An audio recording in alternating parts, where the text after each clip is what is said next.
In the middle of this week's parasha, we find the Jewish people at the border of Edom, almost prepared to enter into the Eretz Yisrael, and yet they need to cross through Edom. And so Moshe Rabbeinu approaches the king of Edom and recounts the journey of the Jewish people through the desert to explain how they got to this place. V'nitzak el Hashem. Moshe Rabbeinu says, we cried out to God when we were slaves in Egypt, vayishma kolenu, when he heard our voices, vayishlach malach, and he sent an angel.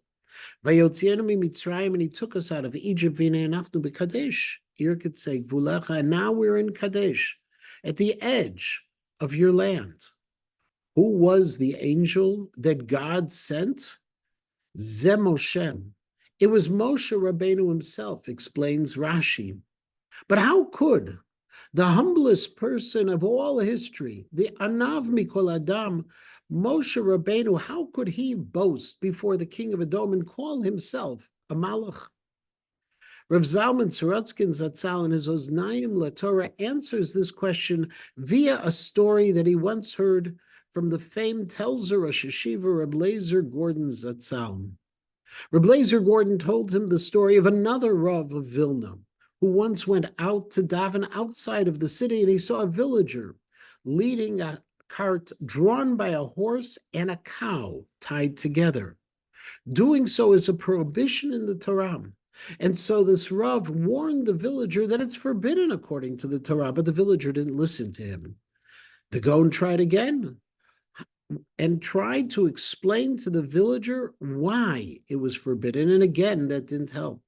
So finally, this Rav turned to the villager and said, do you know who I am and who is speaking to you? I'm the greatest rabbi of Vilna, and my name goes before me throughout the world. And when we come back to Vilna, I will have you excommunicated from the community. It was then that the villager untied the cow and led the cart forward with just the horse drawing it. That is exactly what Moshe Rabbeinu found himself doing before the king of Edom. Moshe Rabbeinu felt that he had to be able to boast before the king so that the king would have respect for the Jewish people and that he would understand that allowing the Jews to go through to his land would be something that was not only right, but in his own best interests, so that the God of the Jewish people would not in any way harm Edom themselves. And so Moshe did so, called himself an angel, and yet, explains the Oznayim LaTorah, it was still difficult for this most humble person to do so. And that's the reason that the story begins, Vayishlach Moshe Malachim Mikadesh El Melech Edom, calling the messengers whom Moshe sent ahead, also Malachim. It wasn't just Moshe who called himself a Malach.